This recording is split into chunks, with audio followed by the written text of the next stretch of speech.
Welcome to the Get Real Podcast, your high-octane boost of full-on reality therapy for personal, business, and investing success with your host, Ron Phillips, because somebody's got to tell it like it is. Hey, everybody. Welcome back to the Get Real Podcast. Ron and Heather back with you. Hello, everyone. Happy Monday. I haven't watched the news, Heather, I know that was a very long pregnant pause. I was trying really hard to figure out what it was I wanted to say about this that wasn't going to get me in a lot of trouble. And I may get in trouble today because we're going to talk about news. And I tend to get in trouble when I talk about the news. I was starting off the show saying that I don't watch the news anymore, Heather. I can't watch the news. I am of the opinion that it's really not news. But I do pay attention to real estate trends. That is my job. That's what we do here. So we have to stay abreast of this kind of stuff, but I may get in trouble with this one today. I'm just going to tell you guys up front. Should we have some kind of a warning? There's like there's warning labels. You remember back on they had like on the cassette tapes and on the CDs, they used to have warning labels and they were like wrapped around them. You couldn't even get it by your parents because it said on it very big, explicit. And you would know about that, Ron. I didn't really ever look. You had to get them from, what was that company? You would order like, you'd buy one and you get like 15. Oh, yeah. I know what you're talking about. Yes, something. Columbia House. Oh, you'd have to get them that way because then they come in the mail, take them up to your room, no problem. Not that I ever did that, but I know people that did that. Anyway, today we're going to talk about the news. Planned legislation getting a little scary up in here. Okay, yeah. So this hasn't passed yet. But we're going to try to we're going to end on a silver line. I think there's a silver lining in here. There always is. You have to look hard sometimes. But this one, we're going to have to really get the magnifying glass out on this one because the dumb runs deep on this one. Headline, please, Heather. It's too good. Biden's infrastructure plan calls for cities to limit single-family zoning and instead build affordable housing. Now that sounds fantastic. It really does. I mean, if we ended the show right now, everybody would be like, Biden's a hero. This works. Who doesn't want to have some more affordable housing for folks so that they can afford to have a house over their head? Anybody not want that to happen?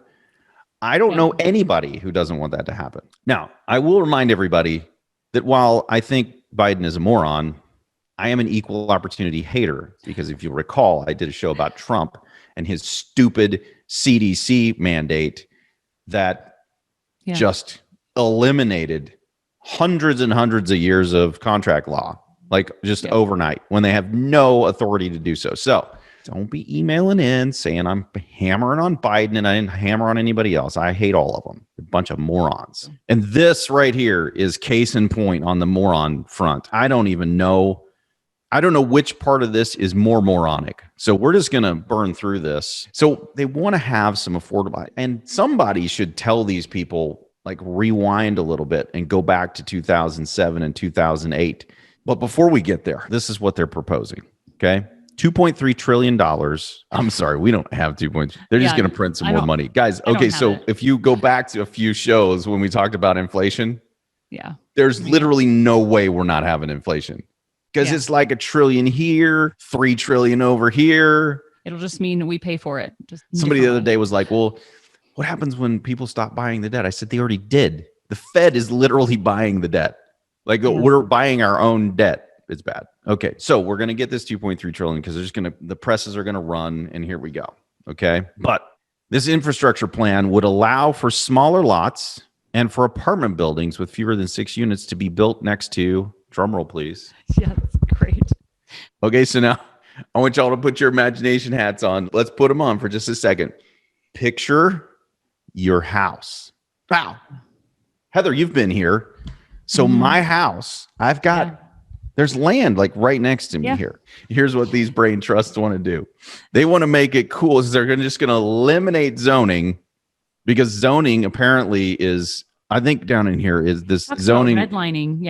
Yeah. Zoning is really bad. And it negatively impacts minorities and probably women and children too. I'm guessing that all affected, probably anybody else, Asians now probably too, and LGBTQ community and anyone else I'm sure is affected by this zoning stuff where we have single family homes next to other single family homes and apartments with other apartments and commercial properties with other commercial properties. And guess what? Industrial properties, Heather. Next to industrial properties. Wow. It's crazy logic. Now, what we've learned from this article right here and the proposal is that is all bad. What they propose is that they would allow for apartment buildings with fewer than 6 units to be built next to a traditional house. So just picture your house and right next to it is a 6-unit apartment. Yeah. And why, Heather? To make it more affordable. Zoning laws that favor single family homes, known as exclusionary zoning, have disproportionately hurt low income Americans. That's why. I've never even thought that zoning laws have negatively impacted. I mean, I like my neighborhood with all the single family homes all next to each other. It's great. And I started my career working in low income neighborhoods, fixing the houses up and selling them, taking renters and turning them into homeowners, right? That's how I started my career. I have a little experience working in these communities. Mm-hmm. And it is, even in those communities, it is not a good thing to have apartment buildings right next to the houses. It doesn't work. That's not the way. Zoning is not negatively impact low-income folks, because guess what? There's zoning in the low-income neighborhoods. It's not just nice neighborhoods that have zoning. Zoning is there for a reason. And it's everywhere. These people are so stupid. Oh my gosh. Okay. Biden's proposal would have worked.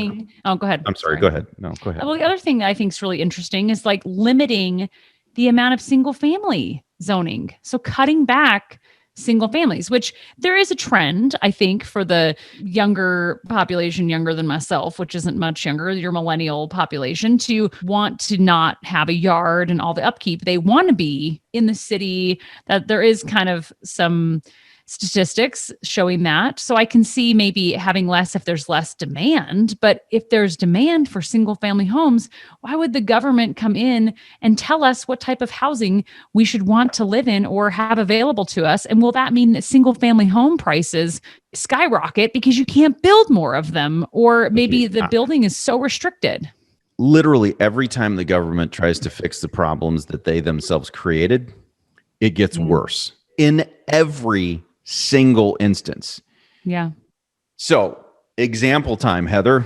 I've brought this up before, but I'm going to do it again because we had a housing crisis. Okay. Yeah.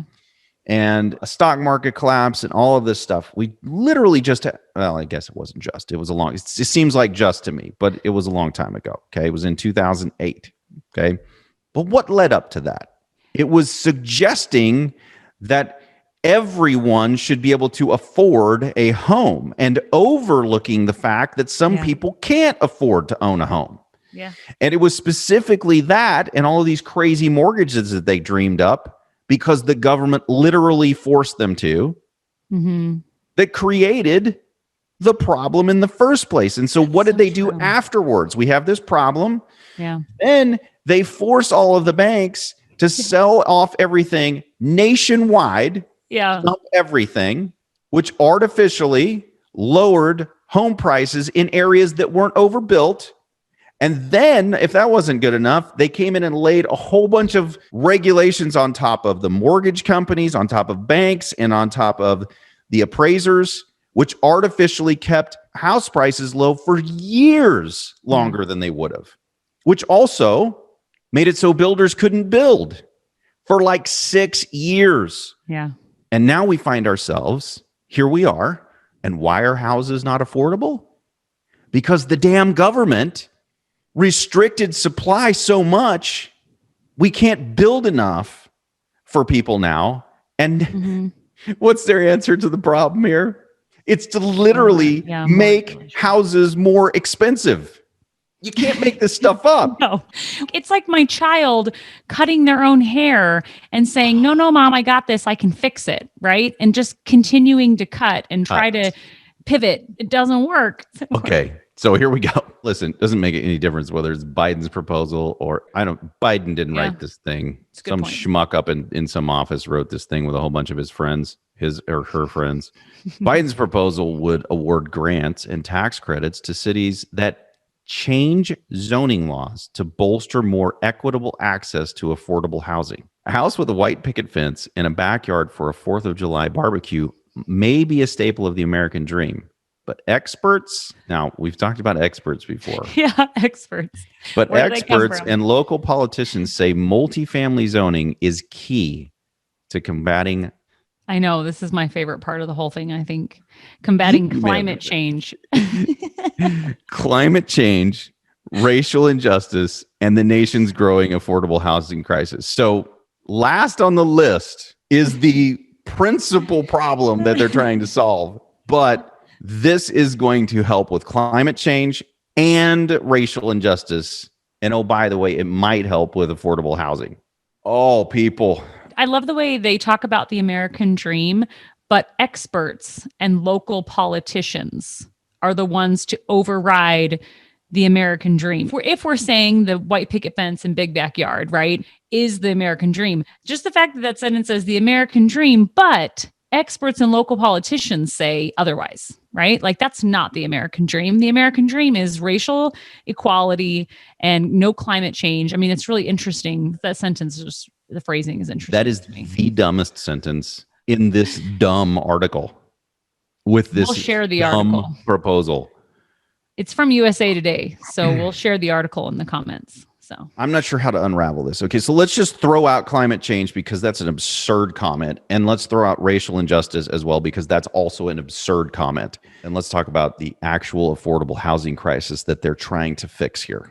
And let's just be pragmatic about this for a second because they're not going to be. So let's just try it on this show for a change. Mm-hmm. This is the Get Real show after all. Here we go. We have what was considered affordable housing. I literally was just in Memphis a few days ago looking at it. Okay. These affordable houses, because you can't build them any more affordable in the suburbs anyway, where they want to put these apartment complexes right next to houses, you can't build them affordable anymore.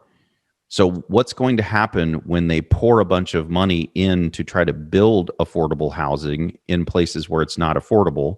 All they're going to do is they're going to restrict supply in the areas where you can't build it. And guess what's going to happen to the prices of the actual affordable houses that we currently have? They're going to become unaffordable. Say that again.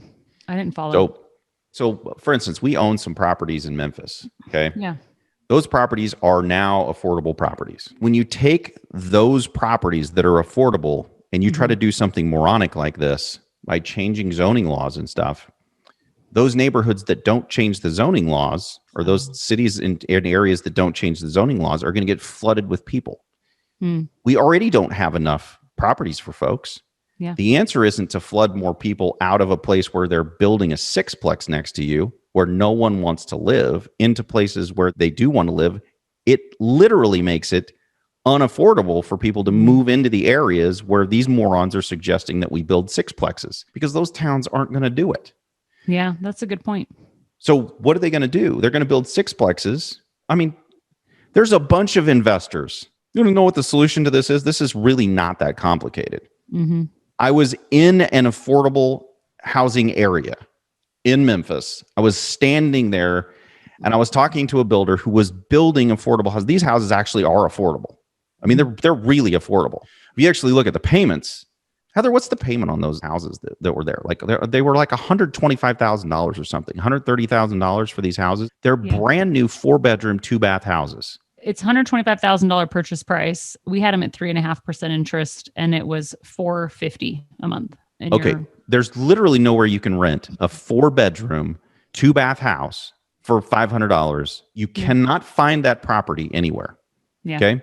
Now I was talking to the builder. And I said, where can we find more land to do this? Because I agree, there needs to be. Because if you actually drive through the affordable housing places, the houses, most of them need to be torn down. They're horrible.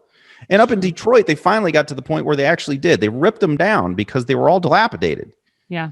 So if you actually gave people these tax credits to go and build legitimate good quality, low income housing, because that's an affordable price and that's an affordable payment, you could do that and solve the problem. And you could mow down a whole bunch of these places that are basically vacant, and you could build apartment complexes like they've done in the past and have a nice place for folks to live.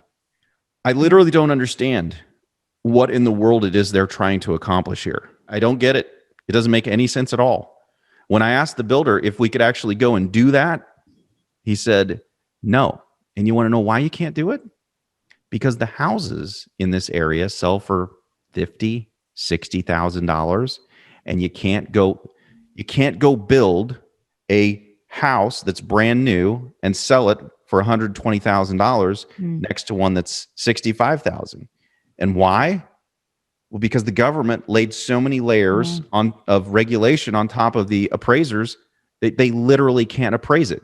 It used to be that you could use the cost approach, which is a very valid way to appraise a property, where a builder could go in and say, this is what it costs to build this house.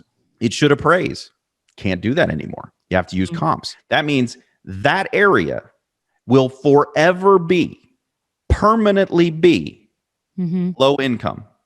And the government, these morons that are trying to fix this, are the ones who created that problem. Yeah. They're the ones who created it. They're blaming it on zoning. It's not zoning. It's not zoning. It's literally them that caused the problem. They're part of the problem that caused our crash. They're the ones that exacerbated the crash. And when I say them, I mean every stinking one of them. All of them did this. And they're going to do it again with this. Yeah.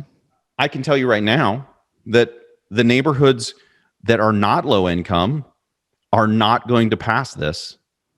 They're not going to do this because it will screw up the property values.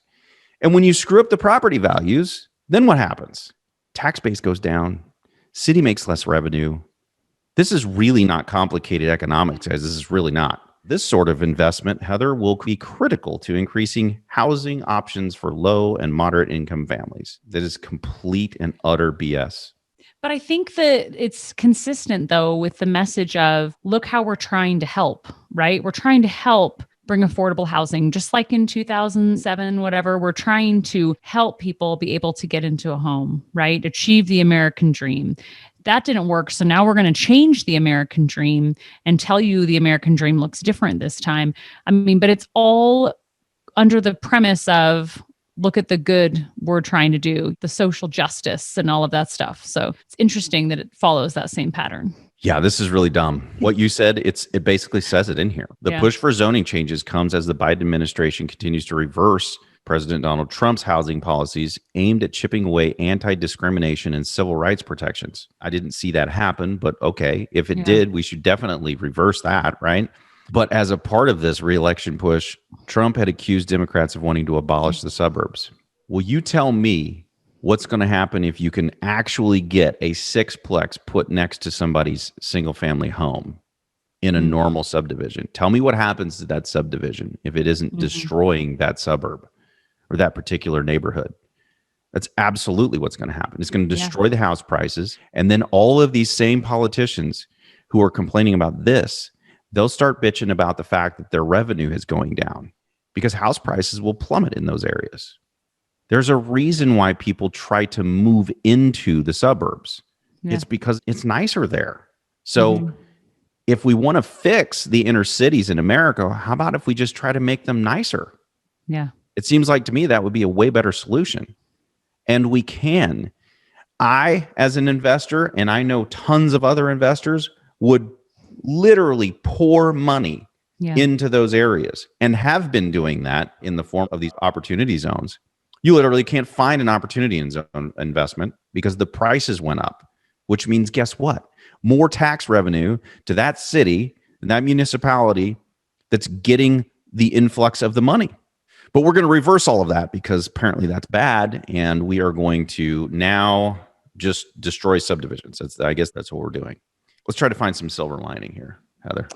I think the affordability of building is also something that would help. But I think the silver lining for investors now is, I mean, the government is super focused on real estate and putting tax credits in place, or even if this doesn't end up being exactly this legislation plan, the focus on it could be good for investors. It could be great. So I'm trying to buy all of the quote affordable houses that are currently affordable houses that I can possibly buy, because I think they're all going to go up big time in price. I mean, all the ones that we purchased have gone up tremendously in those areas. Yeah. I mean, the areas I'm talking about. And I'm specifically talking about Memphis just because I literally just got back from there. But tons of cities this is happening. Okay. I got to stop reading this. I got to stop reading it because I want to say other things and I'm just going to get in trouble if I do. So I'm going to stop reading this. But there's going to be money. Okay. So this bill's not ready. It's not written yet. This is just a proposal. Biden, not really Biden, but whoever's throwing this out and they're saying, here's all the stuff that we want to do. Somebody write this thing up and let's give a bunch of money away. Yes. So stay tuned. We will tell you where that money is going and how you can get some of it to help with this. And again, I'm all for pouring money into the right solution to this. If the solution that comes out is as dumb as what this article says, we're going to really have to look hard for the silver lining, but there always is some. Yep. And the fact that they're spending $2.3 trillion on this means there's going to be a lot of money for real estate investors who are willing to build, rehab, and whatever else they want us to do in any of these areas. And I guess if some municipalities want to destroy their suburbs, there's going to be money to make there too, because a sixplex is still going to be a good investment. I feel bad for anybody who owns the single family homes in those communities, but the sixplexes will be killer. I mean, they'll be killer cash flow little. I mean, just killer. Oh my gosh. Oh. They're probably going to come out with some really good loan terms too for people who can't afford houses and shouldn't be buying houses. Put us right back where we started. Yeah, which will put us up on the diving board to the empty pool. So hopefully this will give us a little bit of a runway to make some money that the government is going to print for us. And we will tell you how to get it just as soon as we know. But there's $2.3 trillion coming our way, folks. We just got to get our little piece of it. Since we paid it in there anyway, we just will take our chunk back out. And we'll pay for it in inflation anyway. Yeah, I mean, it's no problem. The great news for the real estate investor is that you can take the free money from the government and you can get a loan and lock it in for 30 years. And then as the inflation comes, you can pay less money to pay your property off in real dollars. And the whole time you can cash flow and somebody else will pay off your property for you. So the government will help us here at some point, and we'll let you know exactly what it is. But we'll keep you up to date on any stupid real estate and smart real estate things that are happening from our illustrious batch of fools who leads our country. So, I mean, I think we found some silver lining. There is some in there. You have to look harder. Like you said, a magnifying glass, but... Yeah. And the next time everybody tells you that housing is unaffordable right now, they need to start looking at payments. Because right now, I don't think there's been a time probably in the last 15 years, and I'd have to actually go back and look, where housing has been more affordable in the payment than it is right now. I don't know of one. I mean, Heather just did the math on those houses that we just sold. Yeah. I mean, $500? Come on. There's no rent payment that's like that. You can still own for less than you can rent. Tell me how that's unaffordable. I don't know. Maybe it's because they all live in like San Francisco and Washington, D.C. It's expensive as hell there. Move. You don't have to live there. They're crapping on the streets in San Francisco anyway. Well, I don't know why you would want to live there. It's got to smell like poo at this point. I need to take a trip out there just to see if there's as much poo as people say that there is. Oh, I'll have to read about it. I haven't read about this. Oh yeah, in the streets. Yeah. Anyway. Somebody's going to comment, you don't even know. You're not been there. I'm planning on taking a trip. I think there's probably still some good restaurants out there, but I'm going to have to wait until the psycho regulations are lifted. I can't go. Forget that. I'm not going out there. I'm not going to go out there. I might go to San Diego. No, I'm not going to come home mad. Yeah. I'm not going to go out there either. I'm not going to go to anywhere like that. I'll spend my time in other places. And on that fun note, we should end this before I get in really big trouble. The good news is that we'll look for the silver lining and we'll let you guys know when the legislation passes. We'll find the silver lining, find the good part in it for the investors. There's got to be. Oh, there'll be money to be had. Guarantee it. Guarantee it. You may have to find a new place to have your single family home that you live in, but you might be able to build a sixplex next door to you too. So, silver lining. Yeah. And on that note, until next time, get out there and make something happen. This has been the Get Real Podcast. To subscribe and for more information, including a list of all episodes, go to getrealestatesuccess.com.